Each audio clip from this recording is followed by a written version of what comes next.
When you do an intelligence operation, you do something that you don't want people to know. When you are trying to create a physical effect, you want centrifuges to stop spinning. The enemy would someday would realize that somebody's done it.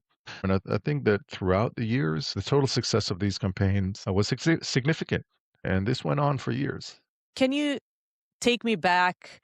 Can you please explain the nature of the way the Iranians coped with those mechanical issues? Because they didn't want to admit to their bosses and eventually to the regime that there are issues. What we saw is that there was a culture of fear to tell the truth to the superiors, all the way from the top, but it went, down to, the day-to-day supervisors. It means that when you have malfunctions, you don't use the scientific method to eliminate the problem, but you basically want to make the problem disappear and say, everything is fine. It took them a while to admit and say there is a real issue here. Something's happening. No one wanted to really say something's happening. Hello and welcome to the Kraus Report. Today is March 25th, and this is the fourth week of the war between the US, Israel, and Iran, and some other Gulf countries as well. Negotiations between the US and Iran started a few days ago, and there's a chance that actual talks will take place in the upcoming days in Pakistan. I've been hearing from my sources that this 15 points plan that President Trump presented includes Iran giving up its ambitions to create a nuclear weapon and also handing over the enriched uranium. Iran would get an end to the war, and also maybe it could be that the US and other Western countries would stop all sanctions against Iran. That's a big deal if that's going to happen, but the real talks have not started yet. I spoke with President Trump earlier this week, and he told me that Iran wants a deal. It came after Trump's ultimatum to Iran, as he tried to push Iran to open the Strait of Hormuz. According to a recent report, they may have agreed to do that as part of the talks. What happened during the weekend is that Trump threatened to bomb power plants if the Iranians wouldn't open the Strait of Hormuz, and I had an exclusive interview with him on Sunday. He told me, you'll find out what's going to happen. I asked him, will Iran cave in to the ultimatum? And he said, you're going to find out soon. It's going to be very good. Total decimation of Iran. It's going to work out very well. And President Trump told me they've been very bad for 47 years. Now they're getting their comeuppance. So eventually, from Trump's point of view, his ultimatum did work out well. Today, I'm hosting Avner Vilan for a fascinating conversation with a lot of things that you wanted to know about Israeli secret missions that took place in the past to combat Iran's nuclear program. Of course, he can't tell us everything, but Vilan spent 2 decades inside Israel's intelligence and defense communities focused on disrupting Iran's nuclear ambitions. Vilan has won 7 prizes of the Israel Prize for security, and if you really want to know how fast Iran can have a nuclear bomb, what the next step of Israel and the US should be, and what should they do in order to change the regime, this is a conversation that you must listen to. Avner Vilan, thank you so much for joining the Kraus Report. Hi, Neria. Thanks for having me. So when it comes to Iran, you're one of the most important researchers and experts when it comes to the nuclear weapon. What is the number one goal in this operation from your point of view? Because everyone talks about the regime change. So I think regime change is a great aspirational goal. I'm not sure that anybody could guarantee it, but from a nuclear perspective, I think that we must end this operation with the 440, 450 kilos of 60% enriched uranium outside of Iran. Is that operation even possible? So I think there are 2 ways that this uranium leaves Iran. One is through a military operation, and the other is through a diplomatic agreement where the regime gives it up. This is not something that is impossible. There is a precedent before Iran signed the JCPOA. They did give up a lot of nuclear material in that case, they send it to Russia. So I think that one thing to keep in mind about the Iranian regime is that the most important thing is the regime itself. More than annihilating Israel, more than acquiring nuclear weapons, their top priority is the survival of the regime. And if their regime thinks that in order for it to survive, they need to give up the uranium, they'll do it. So you think that Israel and the US should try to press Iran to the point where they're willing to give up anything but the regime itself, but the government, and then they may say, you know what, okay, we'll give you the enriched uranium, just don't try to break us down. I think that the enriched uranium should be a part of any either a ceasefire agreement or a long-term agreement with the Iranian regime. You did mention the possibility to take it out militarily. I don't know exactly the details. It's probably not in one site. It's going to be a difficult operation to do. Probably not impossible, but it We would are take. aware of the fact that they may have split it between 2 to 3 different locations, Mhm. and it's deep underground. And in order to do such an operation, the U.S. and Israel, or whoever joins the U.S. on that operation, they're gonna need dozens of people on the ground, like boots on the ground, digging with special machinery to do that. So that's from what we understand. Yeah, I mean, it is buried a few tens of meters underground, so probably would be difficult. You would need to secure a perimeter and work with heavy machinery probably for at least a few days. So it's very complex, but it's not something that can't be done. I think boots on the ground is a tricky term because when you say boots on the ground, especially in the U.S., people think Iraq overthrowing the government, bringing the all of the U.S. Army. This is not the case. It's a special operation, a very large one. This is not sending two choppers with Delta forces to do it, but it's not a huge operations in terms of personnel militarily, but it is complicated and probably would take at least a few days. We're talking casualties there, so yeah, it's not an easy decision to make. When you talk about the Iranian capabilities right now, what they do have right now, can you please explain how many bombs they can create? How far away are they from creating a nuclear bomb? And what it takes for them to do that, even during that operation? Okay, so to acquire nuclear weapons, you need three things. You need the fissile material. In Iran's case, that's uranium. You need a weaponization apparatus, meaning taking that uranium, forming it into a sphere, and being able to detonate it in a precise way to create that chain reaction. And the third thing is that you need a carrying mechanism. In Iran's case, the rockets. So if we move from the end to the beginning, they already have missiles that they shot at pretty much everywhere in the Middle East. So that's solved. Weaponization. From what we understand, they did have an active group until June of last year. Most of it was eliminated.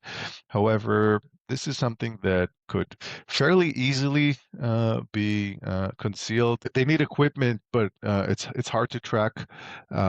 So probably they don't have it, but or we don't know that they have it. And the hard thing is to get the fissile material. Iran has been working on uranium enrichment for uh, more than 2 decades now. Um, they have about 450 kilos of 60% enriched uranium. This is 99% of the way to the 90% enriched uranium for weapons grade. So this is enough for 11 nuclear weapons.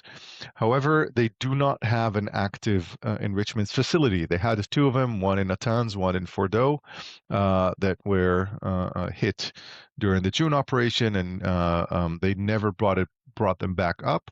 So even though they have the material, they would need a enrichment facility. However, they don't need a huge one because the material is so close to weapons grade uranium, they could have one or two cascades, which is, somewhere between 100 to 300 centrifuges. This could fit inside of a basketball court hidden somewhere in Iran. So it's not an industrial scale facility like Natanz or Fordo. And in such a facility, if they take the material that they have, it could take them weeks to get to the 90% enriched uranium. So this is very concerning. And then you need to think about Iranian strategy. It's now when they understand that they need to show the world that they have the nuclear capabilities, they don't necessarily need to have the most advanced weapon that they could put on a rocket. They might as well just have the minimal device that they need to detonate. So that is much easier than building a reliable nuclear bomb that you could deliver. So I'm So worried you're that saying they can compromise on having not the most reliable nuclear weapon, but they can just have a nuclear weapon which would cause, of course, threat and maybe a lot of damage. And they can compromise on how would you say they, that? they, Like on they, the they quality so of the rocket? So they don't even have they don't need to have a weapon at all. I think that they could have a nuclear test, a nuclear explosion somewhere in the desert. Doesn't need to be small enough to fit in on a rocket. There are various types of nuclear devices. Could be a basic one like the U.S. did in Hiroshima. So for such a device, probably could be done in a few months, and you don't need the country's top scientists to do that. Can they do that during an operation like that happening in the region? So I think now it's going to be hard for the Iranians to conceal anything. I think that probably this is something that could be done after the war is over. They do need to build that enrichment facility. They do need to move that material around. They do need to have that weaponization group. So it's not something that could happen tomorrow morning. So I'm not concerned that we'll wake up literally in the next few weeks realizing Iran has a nuclear device or detonated a nuclear device. But I do worry that, once the war is over in a few months' time, we could wake up one morning and say, hey, Iran just detonated a nuclear device somewhere in the desert. And this would be a new dawn on all of the Middle East. And then they'll have enough enriched uranium for how many bombs? So from if you take the 450 kilos that they have, that's enough for about 11 nuclear weapons. 11. I'm not sure that they will take all of it. I'm not sure they have access to all of it. They may have some kind of a middle way that uh, they could be open they could say that they're open to some level of inspection, but IAEA, but say that they lost some of the material. So let's say they only recover 300 kilos. What happens to the other 150 or 100 kilos that they could just take secretly? They could say, hey, this was lost in the explosion, buried under the rubble. We know the Iranians. So I'm very concerned that we'll never be able to locate all of the material, and the Iranians, who are masters of concealment and lying to the international community and the IAEA, could take it and use it to enrich to weapons grade uranium. When you worked in intelligence, did you see the gaps between what the Iranians are telling the world and reality? Of course, Iran always said that they never tried to make a nuclear weapon. They never had a military nuclear ambitions, and that was obviously a lie. We saw even in the nuclear archives, you see all of their projects. They had a full-blown project to build nuclear weapons. They had the enrichment facilities. They had all the different components to build a weapon. They had the design. You see the videos, you see the drawings, you see the reports of the meetings. You see the political gap the backing from Iran's leadership, and we know that throughout the years they've been consistently lying to IAEA inspectors. So this was an Iranian modus operandi throughout the years. Take me into your everyday life while you're um, researching and doing other operations. You basically dedicated your life to that cause, preventing Iran from gaining a nuclear weapon. You did it, I think, for over 20 years, right? Hmm. Yep. And you got many prizes for that. You had a lot of achievements. You live in Israel. You see people talking about it in the news every day. You hear Prime Minister Netanyahu. Most of the time, he was the person in charge. They decided in the past not to attack Iran while it was still possible to do that. Even though today we understand it may have been a much better idea to just do it back then. Take me into your everyday life as a person who really knows what's going on there and then sees the news and understands that not everyone get the real picture. So I think the problem with the nuclear issue, that there's some thresholds that once they pass it, once they have nuclear capabilities, it changes everything. And it wasn't just me personally. Thousands of people in Israel and across the Western world trying to prevent Iran from acquiring a nuclear weapon. You understand that you don't want to get to that point of no return. So a lot of monitoring, a lot of thinking of what can be done in order to prevent it. So it's not just about knowing that they're doing and lying and building their program, but how can we effectively stop it? And you mentioned that we may have been able to bomb it earlier. I'm not sure that bombing it earlier would have been the better course of action, because when you look at it for, you could say, over 20 years now, Israel and the West managed to prevent Iran from getting to becoming a nuclear country. And I think that other than the current war, the one thing that postpones Iran's capabilities the most was the JCPOA, which had lots of flaws. We could talk about it, mainly that it has a sunset clause, so after 15 years they'd be able to continue to enrich, but it did prevent Iran from advancing. And then only 3 years into the deal, President Trump decided to withdraw, and that's what actually brought Iran so close to acquiring nuclear weapon. This is So why they you had. think it wasn't a This smart is. move? I'm saying that JCPOA had its flaws. I think that the better approach should have been to extend JCPOA from within the JCPOA, not withdraw from it. I think that especially after we saw the nuclear archives um, and proving to the world that JCPOA was based on a lie by the Iranians, that they did try to build the nuclear weapons. We had all the proof, and they said that they will never build a nuclear weapon. But why did you um, keep all of these files in a secret way, in an organized way, so you could reopen it in one of the days? Why did you keep SPND as an organization that could build the nuclear weapon once the leadership, the Iranian leadership, decides to rebuild or reopen the program? So I think that all of the JCPOA was built on a false promise by the Iranians, and with a smart way, you could actually extend the sunset clause indefinitely from within the JCPOA, and if that doesn't happen, I think that you would have much better international support to take action before Iran has that much enriched uranium that close to a bomb.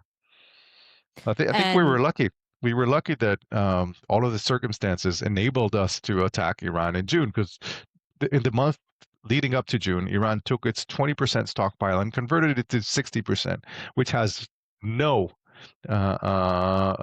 civilian justification whatsoever. The only reason you would take that much 20% enriched uranium and convert it into 60% is not if you want to build a nuclear weapon, but if you want to build a nuclear arsenal. So I think that stars really aligned that enabled Israel to attack in June, the fact that there was no Hezbollah, that the Assad regime collapsed, that you had such a great collaboration between Israel and the President Trump in the White House, the fact that the IDF was so Ready and warm, prepared. so ready, where after being after 2 years in combat, so everybody was sharp. So I think in many senses we had a miracle in the fact that we managed to And also, by the way, the pretty much. IDF sort of prepared for it by attacking the Houthis because it was the long flights were to Yemen, and then the Air Force was already trained and ready to do that as well in Iran. Yeah, so a lot of things really played in our way before June, but that was a huge bet that luckily uh, um, went in our favor. But in alternative reality, and we could have woken up without the ability to strike them because of so many reasons that could have happened. But President Trump used to say back then that the nuclear capabilities of Iran were obliterated. I think today, he's been saying himself that that's not the case because he's been saying we need to prevent them from gaining a nuclear weapon. Also, Israeli officials, when I spoke with them back then, they told me that uh, they were not even able to obliterate the enriched uranium. I mean, like this specific part of the puzzle was, unless you come there and grab it physically, you can't really obliterate it. Yeah, the material itself is something that is almost impossible to destroy, especially from the air. So anybody who knows a little bit about these things knew that nothing was obliterated. I mean, the facilities were hurt. Probably we damaged a bunch of centrifuges, but Iran's a big country with, a lot of people who know how to produce centrifuges, a lot of people who know how to run enrichment facilities, and they have that stockpile of enriched uranium. So, you know, politicians say stuff, but in reality, there is substance, there's material, there are facilities, and uh, anybody who knows anything about Iran's nuclear program knew that it wasn't a done deal in June, and it's not a done deal now. So the one thing that would help making it a done deal would to grab the enriched uranium. You think this is the one thing that could change the end game of this operation? I think so, but then it may not be possible now. Now let's be realistic. We see that we are now on March 22nd. Um, a couple of weeks, all of the military targets will be exhausted. I don't know if the Strait of Hormuz would be open. I don't know what will happen. I don't know what would happen to the oil prices. So there could be an end game saying for this round, we're stopping this, not necessarily with a ceasefire agreement, and then Iran is beaten. They would really want to get a nuclear weapon. They have all the incentive to do it. They understand this is the ultimate insurance policy, but that doesn't mean they have it right away. And the regime is weak. It's weak. It's corrupt. It almost fell apart in January when we had the people in the street, and I think it will fall in the next few years. So So there how is come it another. almost fell apart in January and it's not almost falling apart right now? Because right now it seems like they're stable.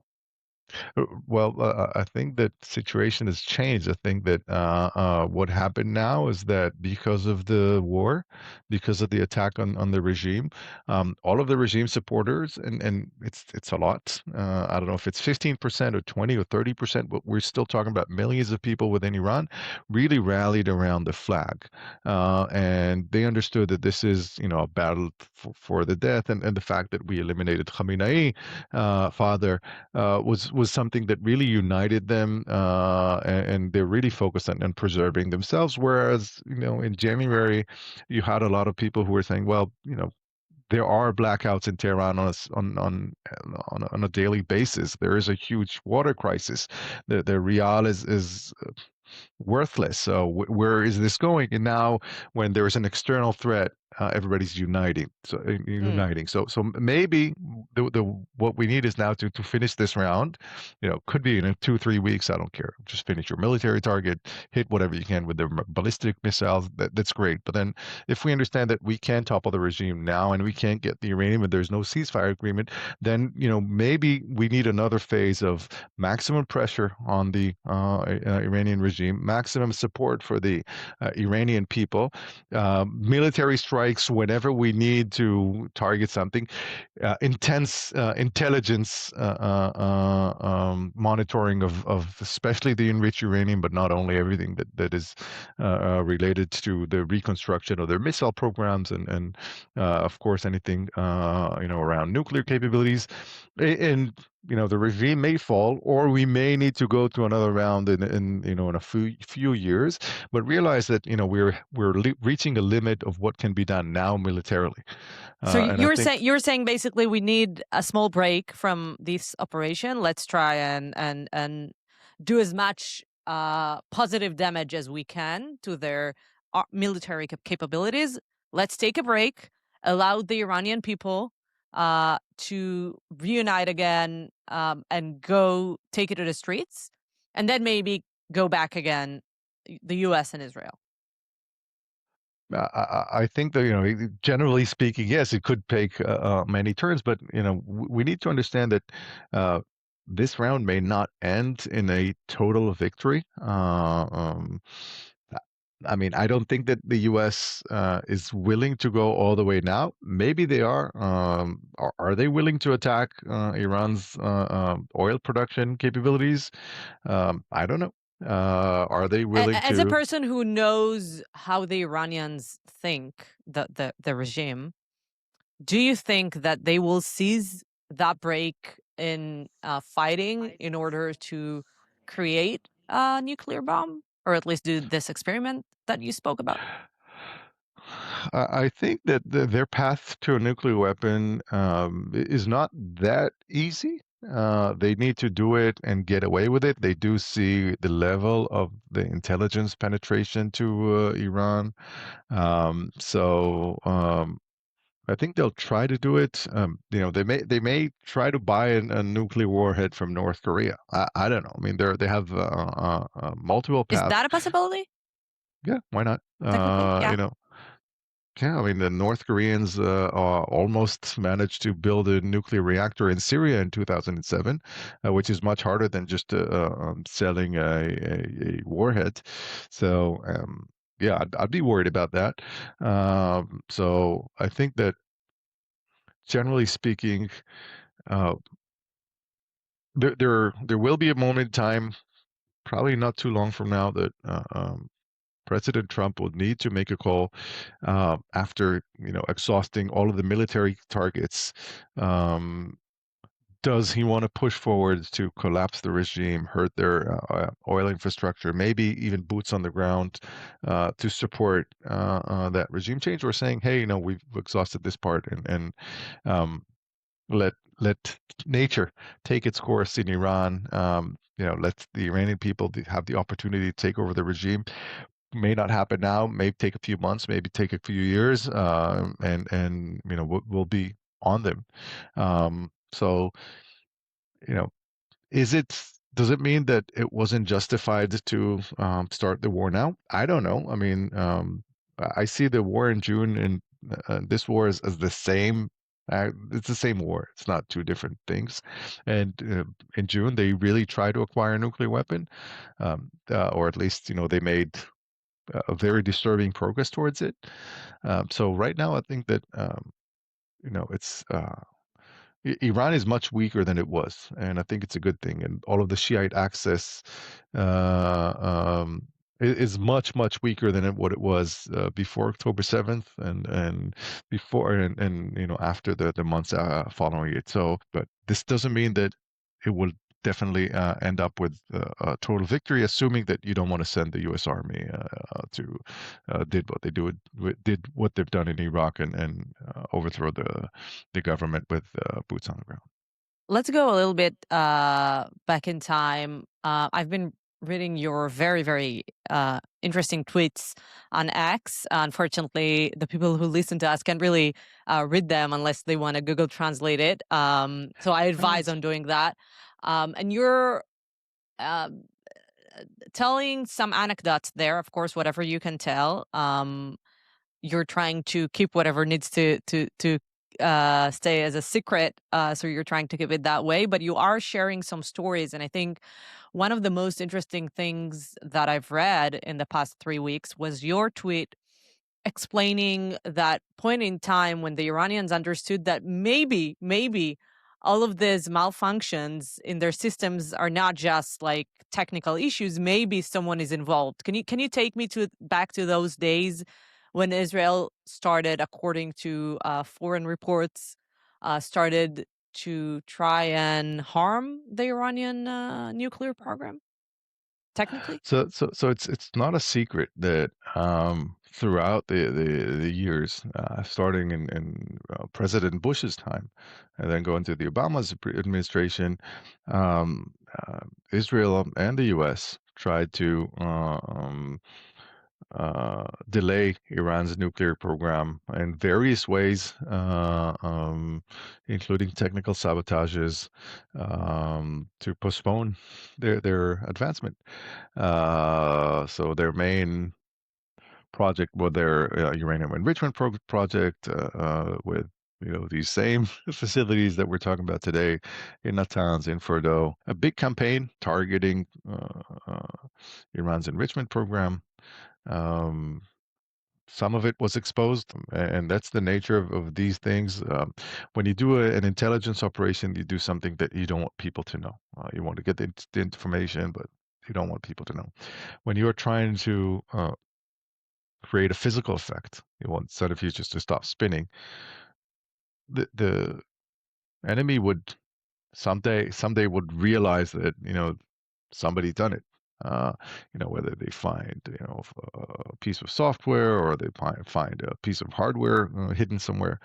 This is something that is going to be exposed, but it will create a significant delay in their program. And I think that throughout the years, the total success of these campaigns was significant because Iran didn't progress as much as they wanted. And this went on for years.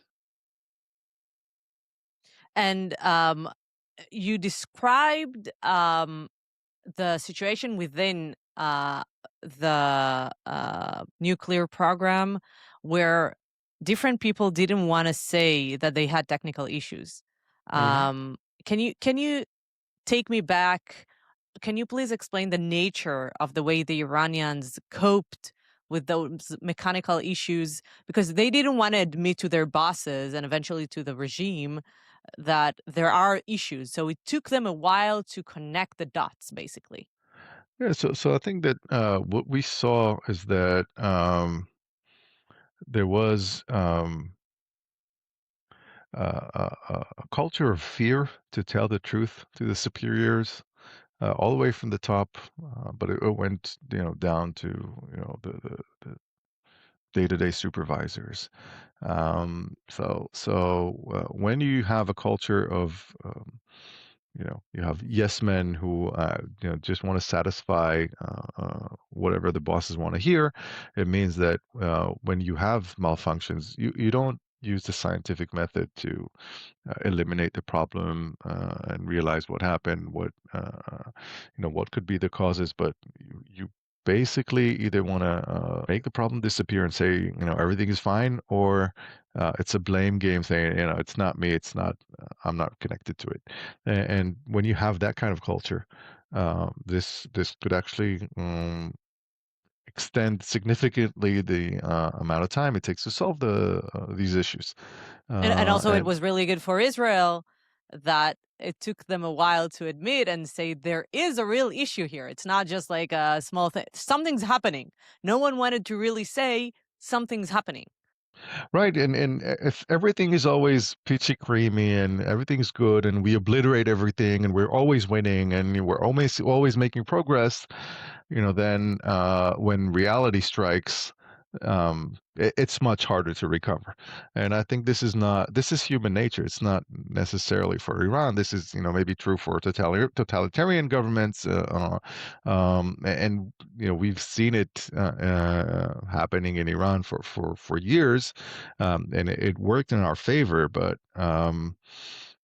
two things. One is that at the end of the day, they did manage to overcome all these difficulties, and now they have these 450 kilos of rich uranium.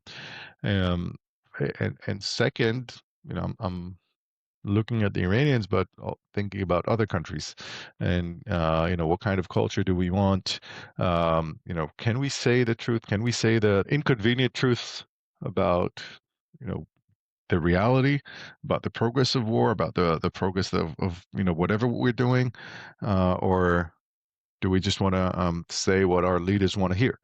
Are you Uh, talking about Israel and Hezbollah, for example, I mean, for example, we not just or Hezbollah, Russia and but Ukraine, for example? you Yeah, you could talk about. I mean, countless examples. yeah. But if I look at Israel, I'm worried that we didn't learn our lessons. And you know, even you take October 7th for example, and we haven't even had a complete national investigation to understand why it happened. And we know that our political leaders are blocking the fact that we should have an investigation committee. So what is it? And this trickles down. This trickles down to every soldier, every commander. If up top they don't want to face the truth, they don't want to ask the hard questions. Why should I? And this is how things deteriorate. So I think that we're not there yet, and we are learning, and we're still doing pretty good, but I'm worried about where is it going? The Yeah. fact that we've seen these great successes of Israeli intelligence, Israeli Air Force, is based on decades of hard work, um, of meritocracy in both the intelligence corps and the Air Force. The Air Force is famous for its debriefing of everything, uh, and this is about using the truth to learn, and using facts to learn, and uh, not just opinions or whatever leaders want to hear. So I think this is why I wrote that post. I think, and I think you could read it. It's pretty self-explanatory, and I don't need to spell it out. But in order for us to survive here in this neighborhood, our competitive advantage is the fact that we are telling the truth. We are sticking to the facts. We are a democracy, and I hope it stays that way. You also explained that process that started happening in around 2000 about qualified Iranians leaving the country, Mhm. preferring to go to a different place, maybe LA or other places. Can you tell me a little bit about that process that happened in Iran? Yeah, sure. So after the revolution, there was a first wave of anybody who was directly connected to the Shah, who obviously left. But then, for the majority of the Iranian middle class, probably only until mid 2000s, 2005, 2006, maybe earlier, when they started flocking the country, when they realized that they have no future. From a country with a that was based on the middle class, uh, pretty much today in Iran, you only have those who are connected to the regime or the poor. Nothing really left in between. Anybody who could leave the country and seek a better life left.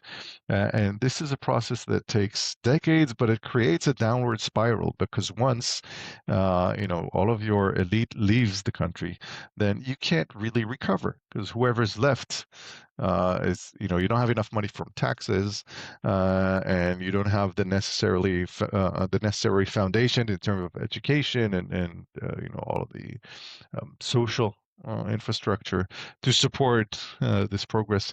So this what brought Iran to where it is today. The fact that its elite left it, and it took it, you know, um, probably 20 something years or even more after the revolution for that to take effect because people were hanging in there hoping that things would get better, and once they realized that they don't, then they start leaving by the by the huge numbers. Also, the people who were in charge of making the progress in the Iranian nuclear program left, or they threatened not to leave? Because I've heard many stories during the years about how they had to stay there in Iran. The very smart researchers. Yeah, that's true. I mean, whoever worked directly on the program probably couldn't leave, but you can't coerce people to do good science. I mean, it just doesn't work that way. You can make them go to work, but you can't make them do good work. When you researched those scientists and when you got to know a lot about what was going on there underground, were they people that really supported the cause? The people that Yeah, really research and yeah? Okay, yeah, but I interesting. mean, it's Like they we wanted we this to let. succeed. Of course, I think even most of them. I mean, think of we try to think of Iran and we think of like, oh, everybody hates the regime. No, the regime has a strong support base, and I said before, it could be 15%, could be 20%, could be 30%. We don't know the exact numbers. But it's a Probably lot of not people when it's Probably in not Iran. 70%, but this is, Iran is about 90 million people. 30% is almost 30 million people who support the regime. That's a lot of people. And, among these 30 million people or 20 million people, some are very bright, and, would go, and the ones that were interested in physics, they would go and do physics research and nuclear physics research. Why not? I think that it's not a black or white situation.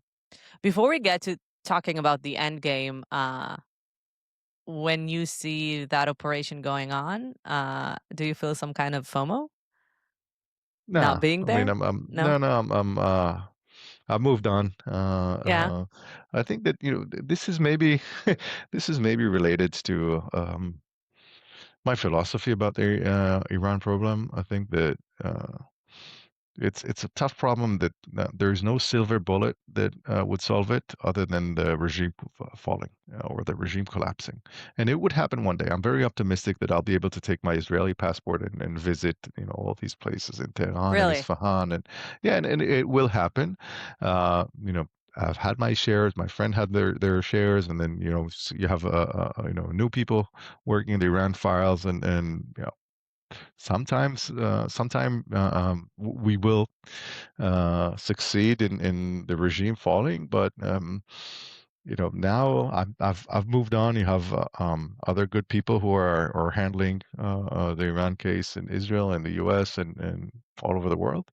Iran is an international problem. It's not just Israel's problem, and I think that we see it today. It's interesting. I follow it on the news. It's, Iran's remained my hobby, but no, no, no FOMO. No FOMO.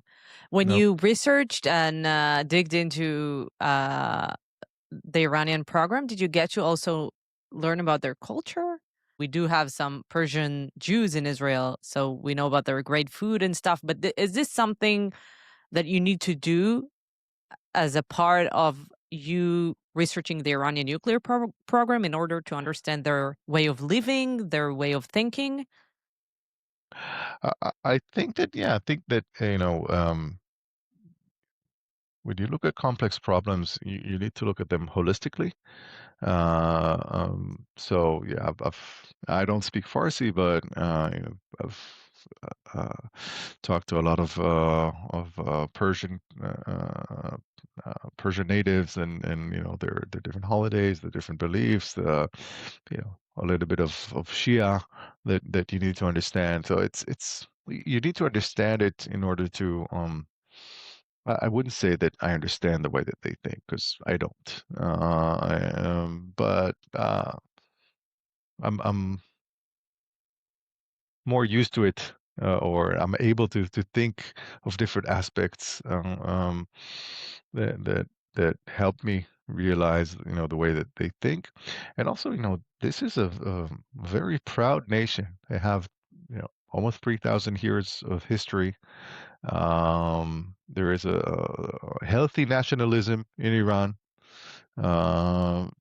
Doesn't matter who the regime is, and they have a history of revolutions. The existence of one united Iran is something that is very, very important to all Iranians. So people are talking, for example, oh, maybe the country would break apart. You will have like all these different factions. This is in my opinion, a complete misunderstanding of the Iranian thinking. If there's one thing that is important to all Iranians, is to keep Iran united as one Iran. So, I mean, this is the type of things that if you just look at it from a Western view, you may miss. So, And uh, when we talk about the elimination of Ali Khamenei, was this a game changer from your point of view? Because what I've been hearing in this interview is that um, what happened so far may not really affect the results, as long as they keep the enriched uranium. So I'm wondering how big it really is, and if it can even be replaced.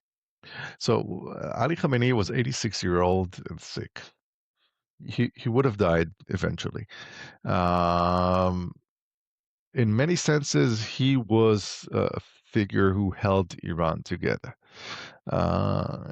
He was ruling the country for 37 years, and in that sense, that the way that the Iranian power structure was being executed on a daily basis was in the figure of Khamenei himself, because this is how he ran the country. So it wasn't that there is a supreme leader who runs the SNSC and the IRGC and all these different organizations. It was Khamenei himself, and now when there will be a new leader, all of this power structure, or at least the informal balance of power, would necessarily change. Is it a good thing? I don't know. It depends what happened. And we didn't know what would happen. We saw what happened. That extremists led by IRGC, and the election of Mujtaba. We see that Iran is taking a more hardline approach. Does that mean that it would help the survival of the regime? I don't know. It may actually expedite its collapse, and we can't really think about. We don't really know what would have been in an alternative reality that we didn't eliminate Khamenei. Khamenei was, you know, uh, a very bad person. He did terrible things to both to the Iranian people and internationally. So He was himself the head of the snake. yeah, yeah, he was. So we did force a change, or we created an imbalance in the system. We sent a shock to the system. Now let's see what happens. Is it going to strengthen the regime, or is it going to expedite its collapse? We'll wait and see. How will this end? I don't know. What do you I you know think what? Another question. What do you um, consider as a victory? Because I know you have five steps of victory that you're talking about, or so. five, I would So say, so criterias. I think that we have two overarching goals that would be victory.